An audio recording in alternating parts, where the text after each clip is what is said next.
और बड़ी खबर इस वक्त की, इजरायली हमले में मारा गया है हिजबुल्लाह का चीफ नसरुल्लाह। ये बड़ी जानकारी इस वक्त दी गई है। 27 तारीख को जो आईडीएफ की तरफ से बैरूत में अटैक किया गया था इनके ठिकानों पर, उसी में ये जानकारी मिली है कि नसरुल्लाह को मार दिया गया है, उसका खात्मा हो चुका है। जानकारी ये भी है कि इसकी बेटी की, जैकब की भी मौत हुई है इस खबर में।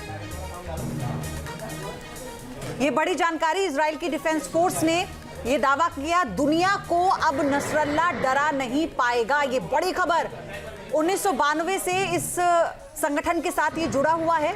इस संगठन के जो मेंबर थे, स्थापित मेंबर, उनका भी सदस्य ये रहा और कैसे इसने इसका विस्तार किया ये दुनिया ने देखा है। इसे लेकर आईडीएफ कई बार सबूत भी पेश कर चुका है। नसरल्लाह बहुत पहले से आईडीएफ के टारगेट पर था।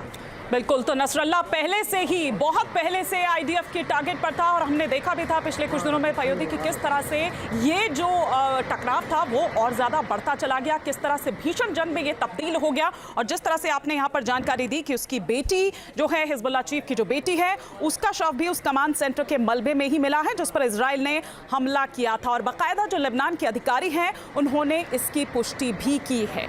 जी, और सबसे बड़ी बात यह है कि नसरल्लाह की तरफ से लगातार इस जंग के दौरान कई बयान आते रहे। नसरल्लाह वही है जिसने ये कह दिया था कि हम पीछे हटने को तैयार नहीं हैं। नसरल्लाह वही है जिसने ये कहा था कि उसके लड़ाके हर तरह की प्लानिंग कर रहे हैं। नसरल्लाह वही है जिसने ये भी कह दिया था कि इजराइल को हमसे सावधान रहने की जरूरत है, युद्ध विराम नहीं होगा। नसरल्लाह वही है जिसने ये कहा था कि कोई मध्यस्थता नहीं होगी, चाहे इसमें अमेरिका से लेकर रूस तक क्यों ना आ जाए। और इसी को लेकर अब ये बड़ी जानकारी सामने आई है। बिल्कुल, लेकिन और क्या कुछ इसमें जानकारी मिल रही है। लेकिन सबसे पहले तो यही, राहुल दबास, ये बहुत बड़ी खबर कि हिजबुल्लाह चीफ हसन नसरल्लाह मारा गया है।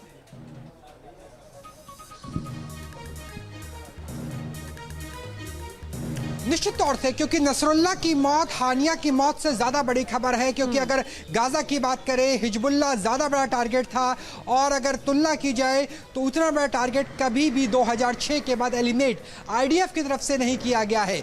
आईडीएफ की कोशिश थी कि पहले स्मॉल टारगेट्स को किया गया, निशाने पर लिया गया पेजर अटैक के जरिए, वॉकी टॉकी के जरिए, जिसके बाद 50 किलोमीटर के रेडियस में उत्तरी इलाके यानी गाज़ा के ऊपर की वाली बात करें तो वहां पर पूरे एरिया को टारगेट पे लिया गया था। और अब नसरुल्लाह के साथ साथ जो 10 इमारतें हैं वहां पर बंकर बस्टर बम का इस्तेमाल किया गया। और नसरुल्लाह की मौत, ये मान के चलिए कि प्रॉक्सी लगभग सफाई की तरफ है और अब आसान हो जाएगा आईडीएफ के लिहाज से 36वीं डिवीजन और 98वें डिवीजन के द्वारा ग्राउंड ऑपरेशन करना। यानी आने वाले कुछ घंटों के बाद हो सकता है ग्राउंड इन्वेजन की शुरुआत हो जाए। मोरकोवा मेन बैटल टैंक के जरिए भी इजराइल डिफेंस फोर्सेज अटैक कर सकती है दक्षिणी लेबनान यानी हिजबुल्लाह के प्रभाव वाले इलाके में। तो हिजबुल्लाह का एक बड़ा लॉस हुआ है और इजराइल ने बदला लिया है 2006 की वॉर का। सबसे बड़ी बात यह है, सबसे बड़ी बात यह है, अगर हम इस पूरी मॉडस ऑपरेंडी को देखें जिसमें आईडीएफ और मोसाद का बहुत बड़ा रोल रहा,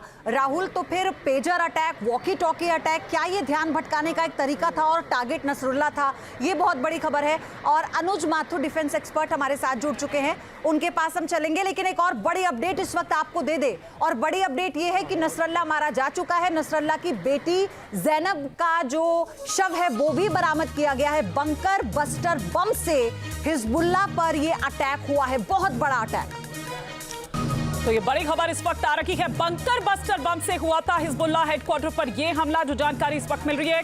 और साथ ही साथ बंकर बस्टर से ये हमला किया गया। किस तरह से ये हमला किया गया, किस तरह से ये टारगेट पर था, जिस वक्त हमला हुआ था उस वक्त हेडक्वार्टर में ही मौजूद था नसरल्लाह। ये इस वक्त जानकारी मिल रही है कि किस तरह से टारगेट किया गया और उस वक्त मौजूद था।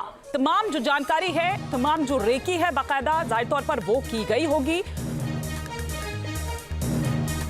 कंक्रीट की नींव या बंकर को बर्बाद करने की एक क्षमता रखता है।